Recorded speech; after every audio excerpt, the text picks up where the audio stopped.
ಇದೀಗ ಭಾರತ ಪದ್ಮವಿಭೂಷಣ, ಪದ್ಮಶ್ರೀ ಪ್ರಶಸ್ತಿಯನ್ನು ನೀಡಲಾಗಿದೆ. ಅದರಲ್ಲಿ ಕ್ರಿಕೆಟಿಗನೊಬ್ಬನಿಗೆ ಈ ಪ್ರಶಸ್ತಿಯನ್ನು ನೀಡಲಾಗಿದೆ. ನಮಸ್ಕಾರಗಳು ಸ್ನೇಹಿತರೆ, ಟಾಪ್ ಕ್ರಿಕೆಟಿಂಗ್ ಅಪ್ಡೇಟ್ಗೆ ತಮಗೆಲ್ಲರಿಗೂ ಪ್ರೀತಿಯ ಸ್ವಾಗತ. ಇನ್ನು ಯಾರೆಲ್ಲ ನಮ್ಮ ಚಾನಲ್ನ ಸಬ್ಸ್ಕ್ರೈಬ್ ಮಾಡ್ಕೊಂಡಿಲ್ಲ ಬೇಗ ಸಬ್ಸ್ಕ್ರೈಬ್ ಮಾಡ್ಕೊಳ್ಳಿ, ಗಂಟೆನ ಹೊಡ್ರಿ ಅಂತ ಹೇಳ್ಕೊಂಡು ಈಗ ನ್ಯೂಸ್ಗೆ ಹೋಗೋಣ ಸ್ನೇಹಿತರೆ. ಇದೀಗ ಭಾರತ ಯಾರ್ಯಾರಿಗೆ ಯಾವ ಪ್ರಶಸ್ತಿಗಳನ್ನು ಕೊಡಬೇಕು ಅಂತ ಒಂದು ಪಟ್ಟಿಯನ್ನು ಬಿಡುಗಡೆ ಮಾಡ್ತೀವಿ ಸ್ನೇಹಿತರೆ. ಅದರಲ್ಲಿ 7 ಗಣ್ಯರಿಗೆ ಪದ್ಮವಿಭೂಷಣ ಪ್ರಶಸ್ತಿಯನ್ನು ನೀಡಬೇಕಂತ ವಿಚಾರ ಮಾಡೈತಿ. ಇನ್ನು 19 ಜನರಿಗೆ ಪದ್ಮಭೂಷಣ ಪ್ರಶಸ್ತಿಯನ್ನು ನೀಡಲಾಕಿ ಈಗ ಭಾರತ ಹೇಳೈತಿ. ಅದರಲ್ಲಿ ಒಬ್ಬ ಕ್ರಿಕೆಟಿಗನೂ ಅದಾನ.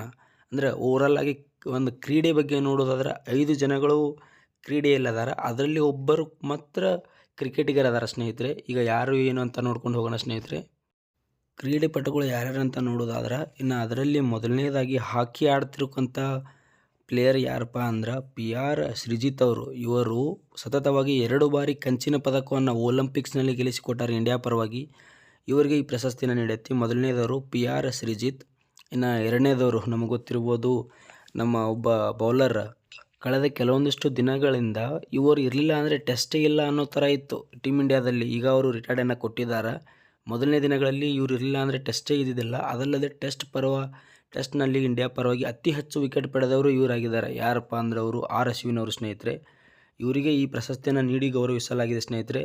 ಇವರು ನಮ್ಗೆ ಗೊತ್ತಿರ್ಬೋದು ಆಸ್ಟ್ರೇಲಿಯಾ ವಿರುದ್ಧ ಬಾರ್ಡರ್ ಗವಾಸ್ಕರ್ ಟ್ರೋಫಿ ನಡೆಯುವ ಮುಂದಾಗ ಇವರು ಮಧ್ಯದಲ್ಲೇ ರಿಟೈರ್ಮೆಂಟ್ನ ಕೊಟ್ಟರು. ಈಗ ಅವರಿಗೆ ಪ್ರಶಸ್ತಿಯನ್ನು ನೀಡಿ ಗೌರವಿಸಲಾಗಿದೆ ಸ್ನೇಹಿತರೆ.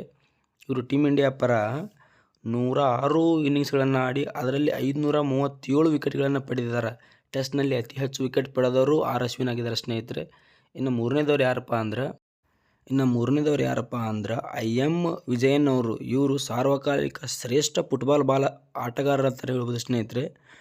ಇವರು 2000ರಿಂದ 2004ರಲ್ಲಿ ಫುಟ್ಬಾಲ್ನ ಕ್ಯಾಪ್ಟನ್ ಆಗಿದ್ದರು. ಇವರು ಅಂತಾರಾಷ್ಟ್ರೀಯ ಮಟ್ಟದಲ್ಲಿ 72 ಮ್ಯಾಚ್ಗಳನ್ನು ಆಡಿ 129 ಗೋಲ್ಗಳನ್ನು ಹೊಡೆದಾರೆ ಸ್ನೇಹಿತರೆ. ಇದೀಗ ಈ ಪ್ರಶಸ್ತಿಯನ್ನು ಇವರಿಗೆ ಕೊಟ್ಟು ಗೌರವಿಸಲಾಗಿದೆ. ಇನ್ನು 4ನೇದವ್ರು ಯಾರು ನೋಡೋದಪ್ಪ ಅಂದ್ರೆ ಹರ್ವಿಂದ್ ಸಿಂಗ್ ಅವರು. ಇವರು 2024ರಲ್ಲಿ ಪ್ಯಾರಾಲಿಂಪಿಕ್ಸ್ನಲ್ಲಿ ಚಿನ್ನದ ಪದಕವನ್ನು ಗೆಲ್ಲಿಸಿಕೊಟ್ರು ಇವರು ಇಂಡಿಯಾಕ್ಕೆ. ಅದಕ್ಕಾಗಿ ಈ ಪ್ರಶಸ್ತಿಯನ್ನು ಕೊಟ್ಟು ಇವರಿಗೆ ಗೌರವಿಸಲಾಗಿದೆ. ಇನ್ನು 5ನೇದವರು ಸತ್ಯಪಾಲ್ ಸಿಂಗ್ ಅವರು. ಇವರು ಕೂಡ ಈ ಪ್ರಶಸ್ತಿಯನ್ನು ಈಗ ಕೊಟ್ಟು ಗೌರವಿಸಲಾಗಿದೆ. ಅದಲ್ಲದೆ 2009ರಲ್ಲಿ ಇವರಿಗೆ ದ್ರೋಣಾಚಾರ್ಯ ಪ್ರಶಸ್ತಿಯನ್ನು ಕೊಟ್ಟಿತ್ತು. ಅದಕ್ಕಿಂತ ಮೊದಲು 1974ರಲ್ಲಿ ಇವರಿಗೆ ಅರ್ಜುನ್ ಪ್ರಶಸ್ತಿಯನ್ನು ಕೊಟ್ಟು ಗೌರವಿಸಿತು ಸ್ನೇಹಿತರೆ. ಇದೀಗ ಮತ್ತೆ ಈ ಪ್ರಶಸ್ತಿಯನ್ನು ಗೆಲ್ಲಲು ಇವರು ಮುಂದಾಗಿದ್ದಾರೆ ಸ್ನೇಹಿತರೆ. ನಿಮ್ಮ ಅನಿಸಿಕೆ ಏನು ಅಂತ ಹೇಳಿ ಕಮೆಂಟ್ ಮಾಡಿ ಸ್ನೇಹಿತರೆ. ಇನ್ನೂ ಯಾರಿಗೆಲ್ಲ ಸಿಗಬೇಕಾಗಿತ್ತು, ಇದರಲ್ಲಿ ಯಾರಿಗೆ ಸಿಗಬಾರ್ದಾಗಿತ್ತು ಅಂತ ಹೇಳ್ಕೊಂಡು ನಿಮ್ಮ ಅನಿಸಿಕೆ ಕಮೆಂಟ್ ಮಾಡಿ ಸ್ನೇಹಿತರೆ.